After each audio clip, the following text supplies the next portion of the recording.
Hey every pony, welcome back to another guide where I show you how to play any into a champion in lane. And this time we're playing against none other than the newest champion, Zoe.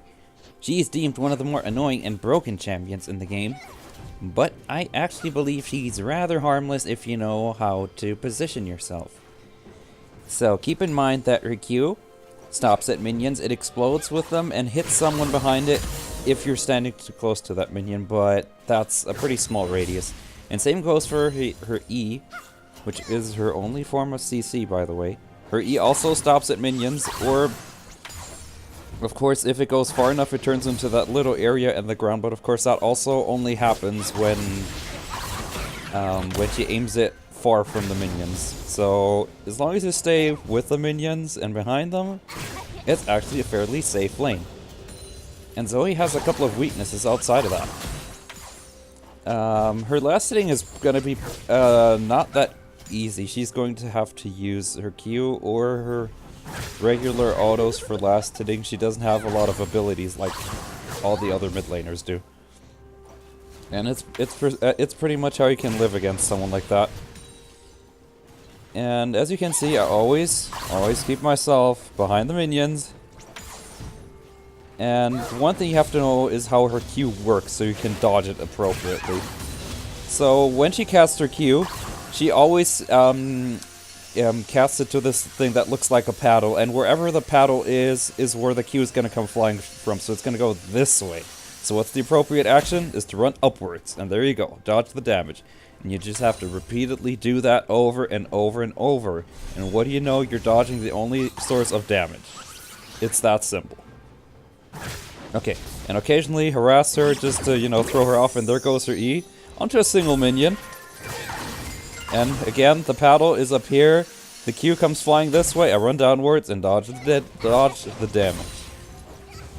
And at least for the laning phase itself, it stays uneventful. I get hit a couple of times, but you have your E to dodge most of the damage, and since you'll always be able to tell when she's going to hit you, you can press E in advance and even stop some of the damage that's coming at you the few times you're actually going to get hit.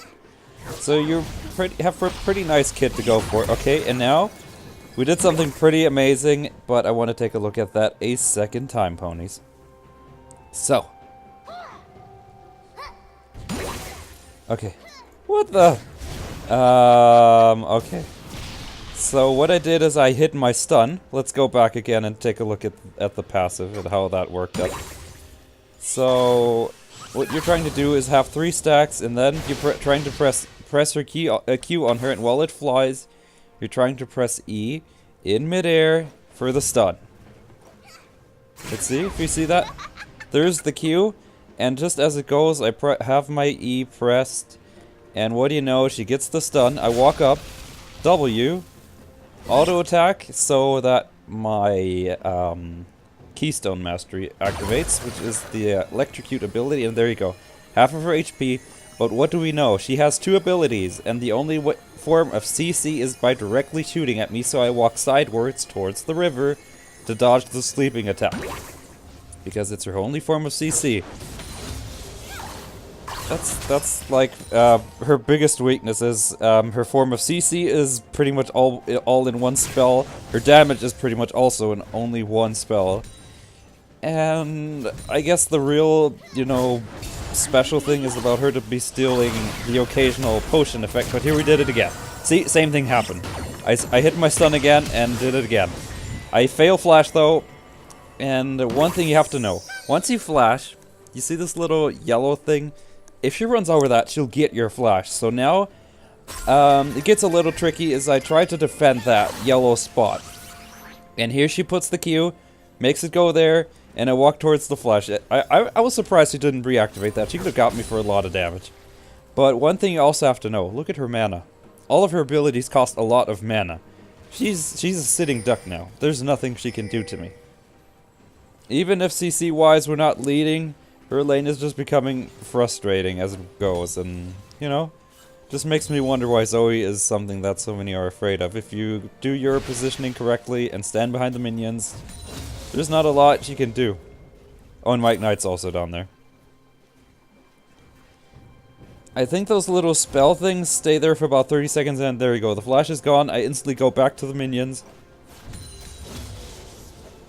And it's actually pretty safe standing in here. And also, if you've ever wondered what those minions with the stars on their heads do, those give her abilities, like little circles that land on the ground, and she can then run over them and get them. But of course, that isn't something that you want to do against an Annie, because if you walk up close to an Annie, you're going to get hurt really badly. And there you go. Another stun was hidden. W, auto attack, and there you go. There goes a large portion of her HP. Look at that. Just because I'm standing behind the minions over and over and over again, hardly any damage goes through. I have all of my HP. Okay, there she gets a hit onto me. And it hardly does anything because her Q does more damage the further it travels. So if you like get closer to her Q, you're actually not going to take that much. And there you go. See, Zoe goes back. And I decided to mess with her a little bit. Walk up to her. She casts her sleep. I got greedy, I know. She puts me to sleep, but since she already used her Q, all the damage that she has left is her passive. So even if she CCs you, after she used Q and then sleeps you, she doesn't have any damage. Most of the damage here is from tower shots. And I get Tibbers, cast it onto her just to scare her a little bit, see if I can get her to flash, but she doesn't. Either way, I got her to go out of lane, I clear the minions, Tibbers clears the minions, at least, and then I do the only logical thing, and that's to go back. And CS-wise, we're sort of even though the lane's been heavily in my favor. Actually, Tibbers is changing that. And for first items, unless you get behind massively, I usually try to go for Ryla's Crystal Scepter as my first item. It's such a useful item. I love that thing. And Riven is in mid lane. Cool.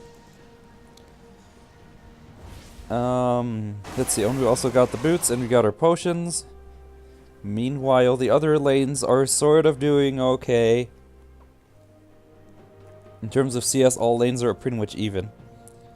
But one thing you'll notice about the bar down here is that it's shorter than usually, and that's because the enemies surrender, because every single lane won.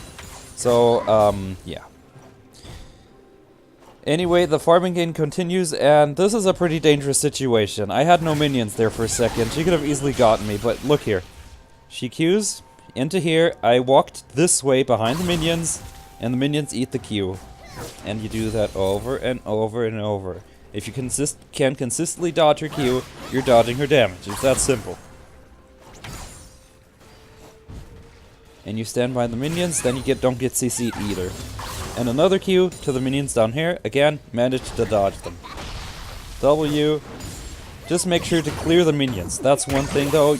Make sure you clear minions as they come. Because if she catches you without any of your allied minions, you're out of cover. And when you don't have any cover, that's when she gets dangerous. And that's when she can really hurt you. She Qs up here. I walk downwards. So this little caster minion eats it. Or was that? No, that was immediately. They're hard to tell apart with that skin. So she Q'd again. Nothing too special going on, except me waiting to get my third stack. And you can tell right now I'm sort of setting up something again. And I'm walking towards her, she returns. I instantly walk back for a little bit to see if she would run towards me. And sure enough, she turns around. And I try to essentially do that, is trying to juke her. If you walk back by just a few clicks, sometimes the enemies will do the same, but instead like walk a lot further. Instead of that, you can of course turn around the second they do that and hit them for some damage. And there you go. It worked. I was walking this way, and she walked this way. Great. A Q, E in midair for the stun, and here's something interesting happens. She hits her sleeping ability. I hit Tibbers and W. One thing you have to know about her sleeping ability though is you won't be put to sleep until I think a second or so after she landed. So while you have that orange circle, you can still do damage. You can still hurt her. And as Annie, a couple of seconds is all you need to roast someone. This is something probably everyone who's ever played against an Annie knows about. Here I do something strange though. I get ganked and I don't know about it until I'm all the way up here. I could have ran, but I decided to try my luck by stunning her and running past her. But even though she's 2 levels below me, she does a crap ton of damage. I could have run upwards to dodge the ultimate, but yeah, she stunned me. That was essentially kill for kill, but at least we managed to, you know, have the money of the gold. We don't really get to do much with our farming advantage because, you know, by the time I respawn, she's already back in lane and can do farming. At least we're able to finish our magic pin boots. And the game, of course, continues rather uneventfully. Not many kills are taken in this game, as you can see. But you just want to be dominant in lane as you can. And by the time I'm back, all of my minions are gone. And I'm starting to lose CS because the tower's taking them from me. So what do? Clear the minions quickly.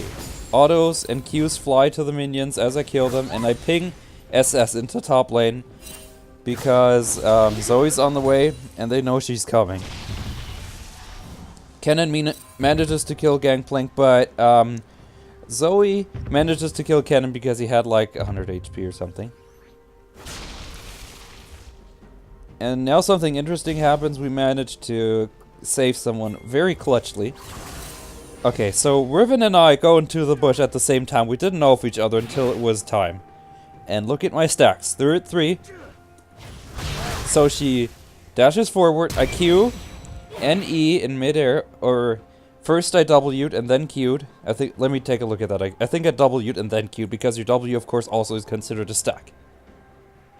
Come on. So, once more. Let's take a look at our stacks.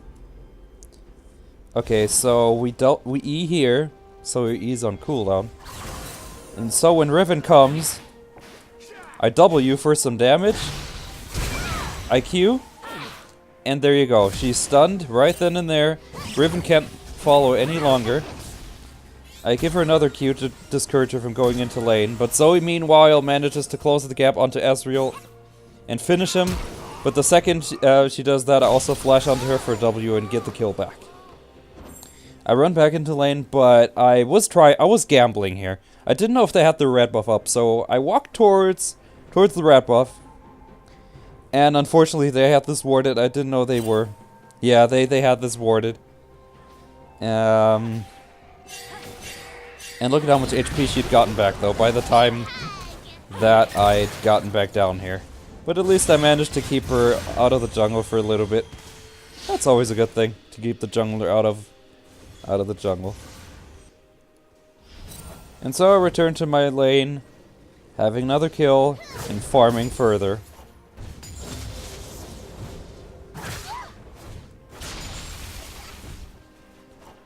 And gold-wise we're even, tower-wise we're even. But, let's see, what else happens? I'm trying to take a look at the stats here. CS-wise, we're slowly getting an advantage. Only one who's doing good on their team is their jungler. But meanwhile, we're taking the lead of CS that we had and going back. But I want to take a look at something else that I did before I went back, which is probably the more important thing. Remember, Zoe has only one source of damage. And what did I do before I went back? I cleared my minions. So they're pushing against her. Let's watch her CS for a little bit and see how she does this.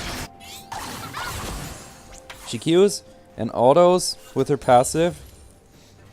And it's a little difficult to do.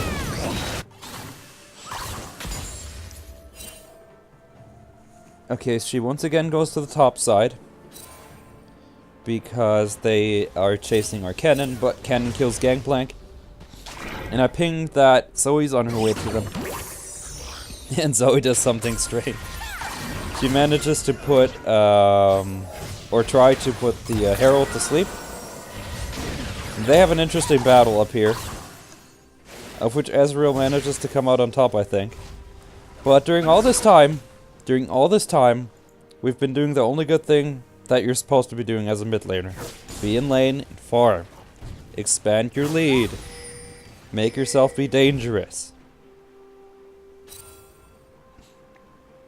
Okay, so we ward this area of the river. Shut down. And we tried to push in a little bit, but I noticed something peculiar. Look at bottom lane. Look at how far they're pushing. There's Riven. And there's Janna. Look at how far they're pushing. They're pinging. They have the sneaking suspicion that I might be on my way. And they should be, because they probably saw me go that way.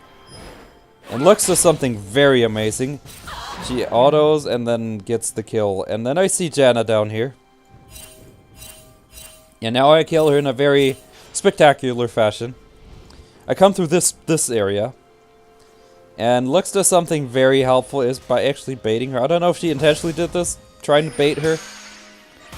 But I come through the turret, take a bunch of turret shots, and she aimed her Q. Surprisingly, her Q was aimed at Lux, not at me. I Q, E in midair to get the stun, Tibbers, W, and it all comes down to another kill for me. Simple and very, very deadly. And the game just continues like that. We have our lead. We have a CS lead of 6, but it keeps growing further and further, and the lane against Zoe becomes easy as it goes because I got fed. I managed to soon finish my Rightless Crystal Scepter and stay tanky as we are, because we sort of need this. And as I've mentioned before, this game ends pretty early because of the surrender, despite our composition, because if you take a look at our composition, we have no tanks. We just have burst, but it's all we ever needed. But I suppose it's been made pretty obvious how to beat Zoe in lane is by standing behind the minions, knowing that her Q is her damage, her E is her only form of CC, and that's pretty much all that she ever does. She can't farm very well, she uses a lot of mana, but she's very mobile with her ultimate, and her ultimate makes it so that she can teleport somewhere for a second and give her Q more range, which means does more damage, but then again, this damage doesn't hurt you if you stay behind the minions. So I suppose that's really all that I have to say about what you can do against Zoe. And there you go again. Dodge the paddle, because sometimes she uses her Q and redirects it, but then the Q flies from the paddle and you can avoid it by, just like I did there, stand behind the minions. So I guess that's really all I can say about how to do early game with Annie against Zoe. So I thank you all so much for watching, and I'll see you next time. Bye bye!